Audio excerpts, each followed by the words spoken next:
Alright, welcome back to Wish Roundup. Now, I was originally going to do three different cell phones in one episode, but there's a lot of information that I'm covering with these cell phones, so I decided to break them up into three separate episodes, one episode per phone.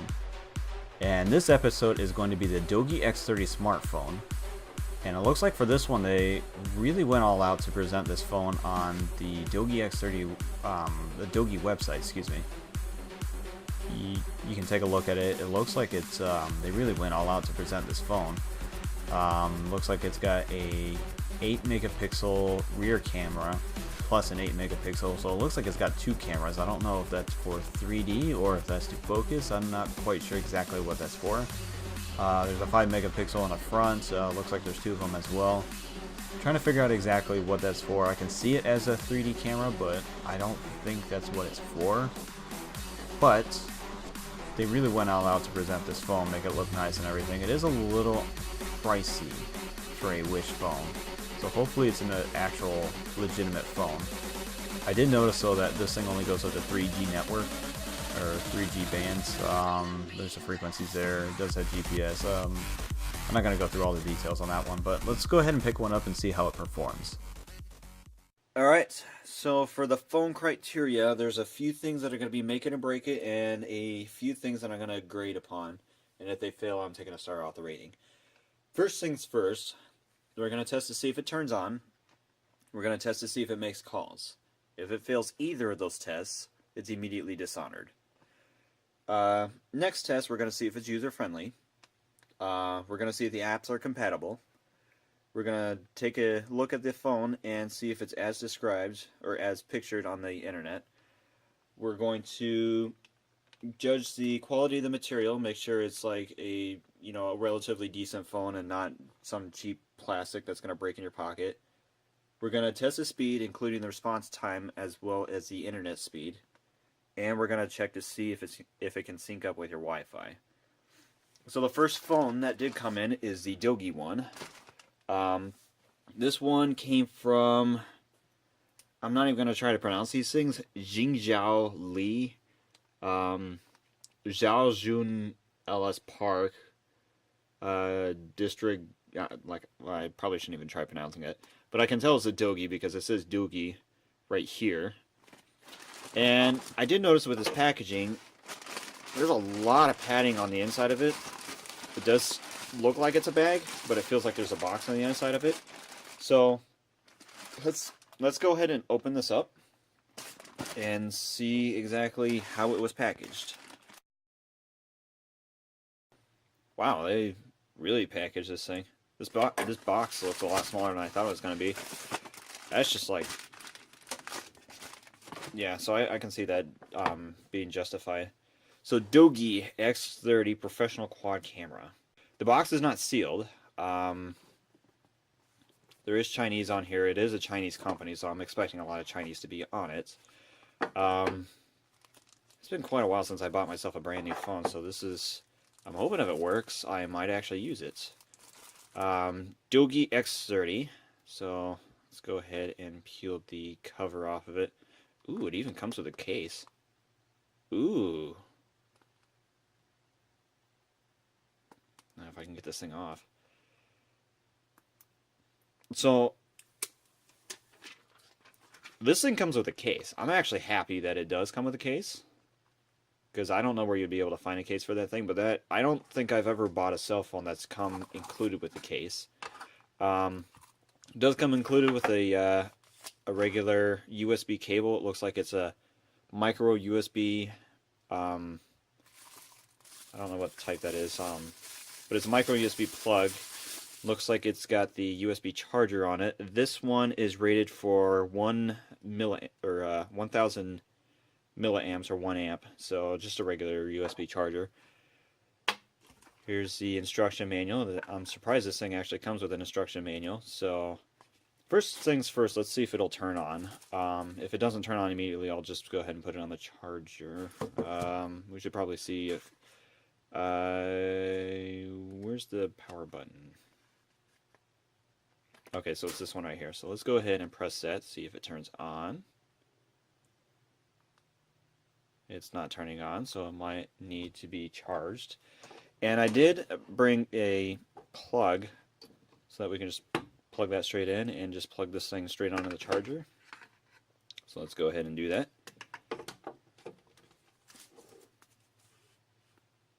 Look at this. This is actually a pretty good case. It's sleek, it's slim. Alright, so it's on the charger. Let's go ahead and turn this thing on. And it's not turning on. Alright, what's going on here? Why isn't this thing turning on? Oh, it even comes with an extra screen protector. Well, we gotta get it on first, though. Let's take it apart. Let's see if there's a cover over the battery. I don't want to dismiss this thing yet.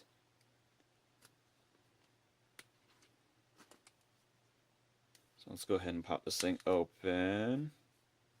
I have already scratched. Oh, no, that's not a scratch.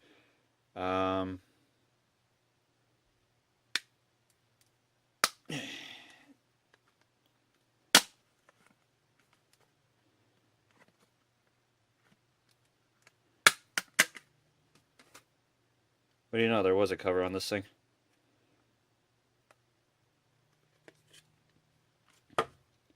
Yep, that's why it didn't turn on. Alright. So, not dishonored yet. Let's go ahead and pop this thing back in. While we're at it, let's go ahead and put the SIM card in there. I do have an active SIM card, so we're going to go ahead and put this thing in and see if it'll make a phone call. So, let's plop that right in there. If it'll go in.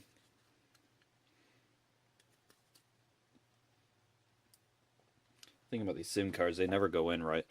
Alright, so that's the first battery where it just says in big print 3360 milli.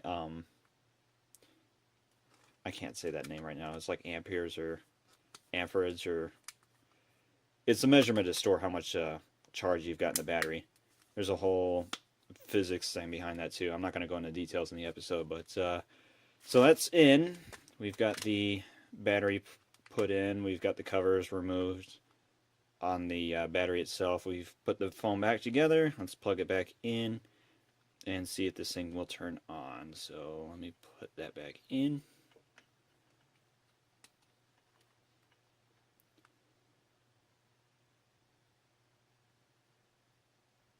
There it is. Doogee, powered by Android. Let's go ahead and let that thing boot up. I'm going to clean this mess up. It's nice that they gave it a couple of screen protectors. There's one already put on there. I was surprised. I thought it was more packaging, but I didn't peel it off. Looks like they even include a warranty on here. This is garbage. I'm actually impressed that this actually looks like a real professional phone. For how much I paid for it, it was only like 150 or 125. I forget exactly how much I paid for it. So here's the setup screen. Welcome, English. We do want English, so let's get started. There is a way to skip all this. You tap the corners in a specific pattern. I don't remember right offhand how to do it, but I'm not going to do that immediately. Let's go ahead and start new because I'm not ready to claim this as my own phone. Let's go ahead and use cellular network to set up. I am expecting it to use data. Alright, so we're actually going to troubleshoot this later. I don't know what's going on with the SIM card. I'll have to take a look at that. Go ahead and we'll just skip it for now. I'm not even going to sync it up with the Wi-Fi yet. Just date and time. Let's go ahead and set that up later. Allow Doogee to make and manage phone calls. Okay, this is new. Sure. Welcome. You will use a new version of the operating user system. Faster, lighter, and simple. Or simpler, excuse me. Let's go. Please wait. Preparing your launcher. I don't think I remember phones doing this, but... Alright, so we're in the main... We're on the home screen. I'm definitely not used to this version of Android. What is this? So we can go into settings.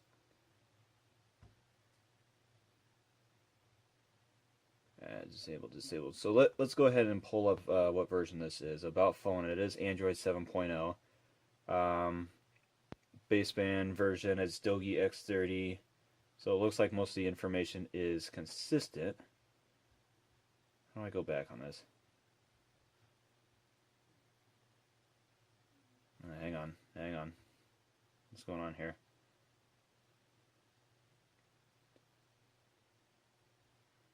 Virtual SIM 10N. What is that? Alright, so let's go ahead and figure out the SIM card. Now my phone number is going to be bled out because I don't want to show the entire world what my phone number is. I already got enough phone calls regarding that thing. So I've got a second phone right here. We're going to go ahead and call that one and see if the number actually works. I'm going to bleed it out. Cellular network not available. What the heck? Alright, let's see what's going on here. Alright, so phone's restarted.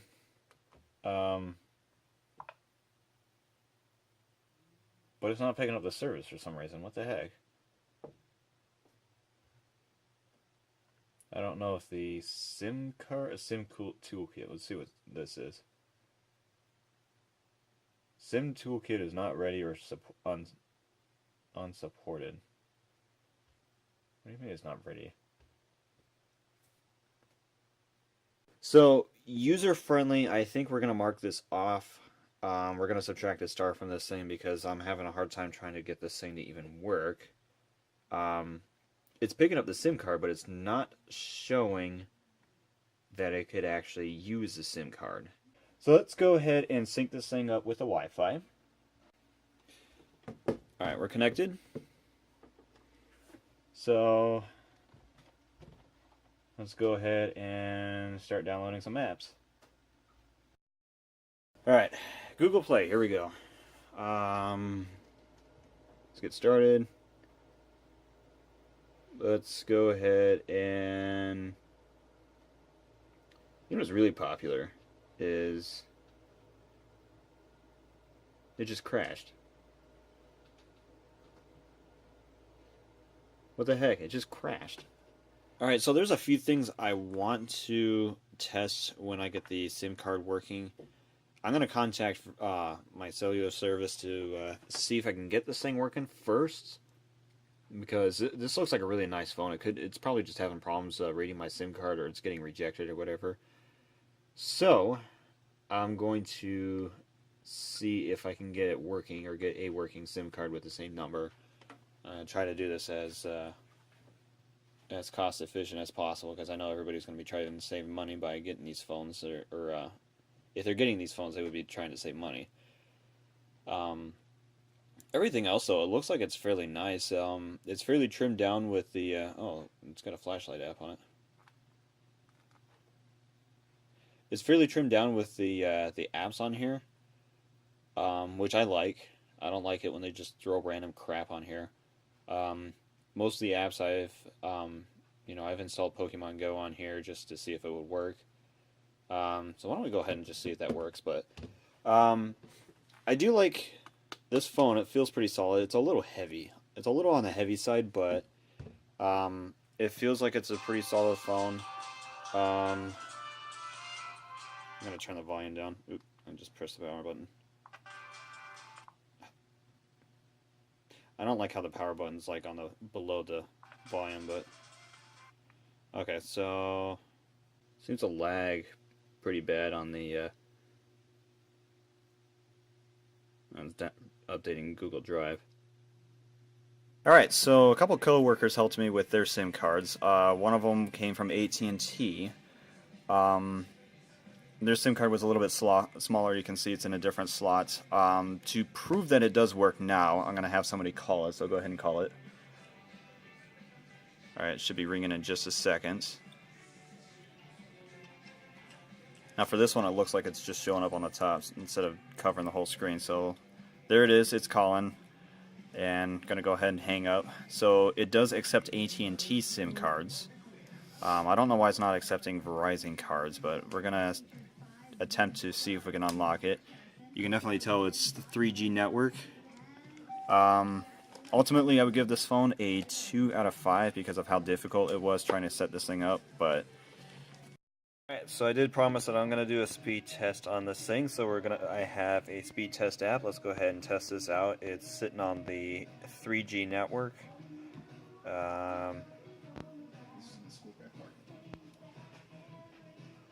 What? 392s all suited up to look like Hellcats. Like this guy had like some red special edition spoiler. It's not bad. He has the Hellcat kit on a V6. Oh, V6. Yeah. I know that they're not Hellcats, but they work just like they got the package on them. So I took a picture of them. I'm like, shout out to these guys, but they're not Hellcats, unfortunately. So that's the results. Download 3.54 megabits per second. Upload is 0.62 megabits per second. Not the best, but I mean it works.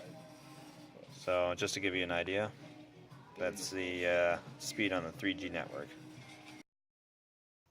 Alright, so we wanted to test the 8 megapixel camera on this phone. There's 2 lenses on the front of them, as you can see.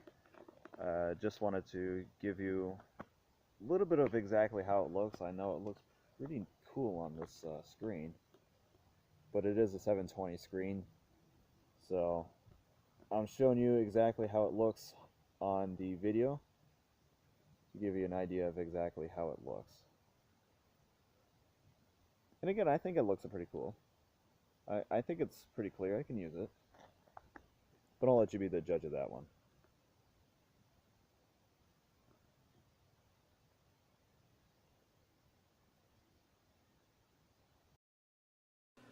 Alright, so I wanted to do some final remarks on this thing. It deserves a 2 out of 5. And it deserves a 2 out of 5 for a couple of reasons. The camera is misleading. I just showed you the video, and it's actually not as good when it is actually uploaded as it looks on the phone. So the screen is misleading, the camera is misleading, the microphone is crap, the processor's crap, the operating system is buggy. And I don't think it's Google's fault that this operating system is buggy. I think it's the actual manufacturer that did something to it that either loaded it with spyware or made it highly unstable, probably both. So on top of that, the phone is a little too heavy to be comfortable with it, which is a damn shame too. The things I do like about it is that it has a very sleek design. Like, I like that design. This is cool. But unfortunately, functionality wise, it just doesn't, it's not up to par. It's missing NFC, it's missing a couple features that almost come standard on most phones now, and like I said, despite having 2 cameras, not just 1 but 2 cameras, it still doesn't record in full HD, let alone Ultra HD. It's a little behind on the times. It's kind of a little on the low quality side, even for $150 or $110 or however much you might pay for it. You know, if it was $50, then maybe I can see it passing, but and the price is always fluctuating. I've seen these things go for like $50 on some sites, $150 on others. I may have paid a little too much for this thing, personally, but so it deserves a 2 out of 5 because of there's just too much weighing it down. It's very specific on which service it runs on. It was a nightmare trying to find that it ran off of AT&T and it didn't run off of Verizon or T-Mobile or any of those. And mind you, this is running in the United States, so we have American carriers. So I can't really say anything if it's international service. I mean, you might just have to contact the company and see if they'll let you put your phone on the service, but all in all, it's a 2 out of 5. It's too much of a hassle to handle, and it's not worth it. But I can't dishonor it because it does work. It does make calls. It has Android 7 on it, and it kind of sort of maybe runs some apps if it wasn't constantly crashing, which is another problem. That's part of the reason it's getting a 2 out of 5. It's acting like it's an old phone already. And it might, you know, it might be a little dated design, but it's not that old. It should not be having these problems yet. So, 2 out of 5, that's my rating. Thanks for watching. If you have any more items or any more suggestions, please leave in the comment section below, or you can message me. If you have any Dishonored ideas, please let me know, because I have a few things that I'm going to destroy. And you'll see those in the videos coming up. Thanks for watching, and please subscribe for more videos.